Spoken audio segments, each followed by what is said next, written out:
During 1966 we were very fortunate to have 2 short holidays in Kent. My father, having gone to live in Tunbridge Wells, invited us to spend a few days with him both in the spring and autumn. We were whisked hither and thither in the car, and I'd like to show you some of the slides taken on those occasions. On the Easter trip we visited Bodiam Castle, and as you will see, chose the right day for this, the weather deteriorating as the holiday went on, you will remember.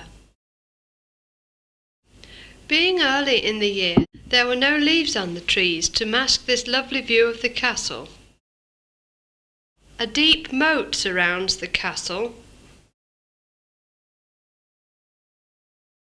This is the way in. We hope the portcullis would not drop on us. Once inside, this was the shot Arthur took from one of the towers. In the distance can be seen the familiar oast houses of the district. Another view inside the castle. After leaving Bodiam, we proceeded to Eastbourne. Unfortunately, the esplanade was so full we could not park or even get out of the car, but as we were momentarily halted in the stream of traffic, could not resist taking this picture through the back window.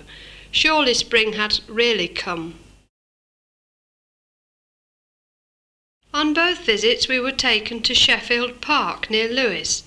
I see from the illustrated guide this place may be said to enter history with Simon de Montfort, Earl of Leicester no less, who in 1264 held the manor of Sifel, as it was then called, and halted his army nearby at Fletching Common on the eve of the Battle of Lewes.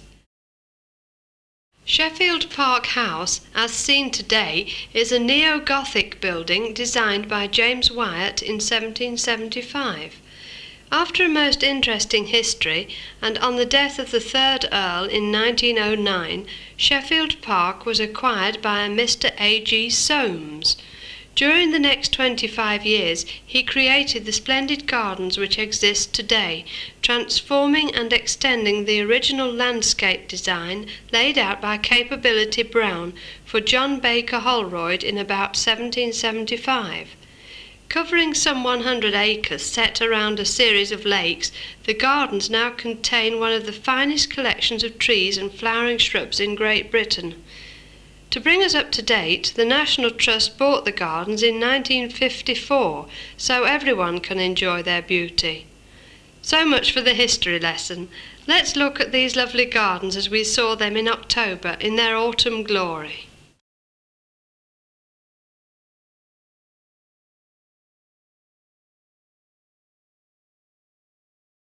During our autumn stay down there, we paid another call on Eastbourne and had the pleasure of witnessing a wonderful high tide. These small craft had been awash some half an hour before we arrived. When we walked along the road past the boatyard and rejoined the prom, this is what we saw.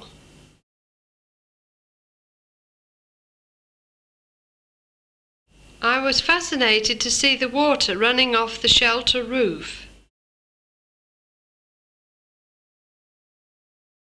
A walk along the prom brought us to Eastbourne Pier. By the way, all these shots are on print colour. On our return through London, we decided to have a deco at the post office tower. The visibility from the top was not too bad, but the photos we took were rather disappointing due to the reflections from the very thick glass used for the windows. I think this was our best shot. You will see the shadow of the tower itself and, in the middle distance, the big roof area of Euston Station. Our last holiday of the year had come to an end, but as always we look forward to the next.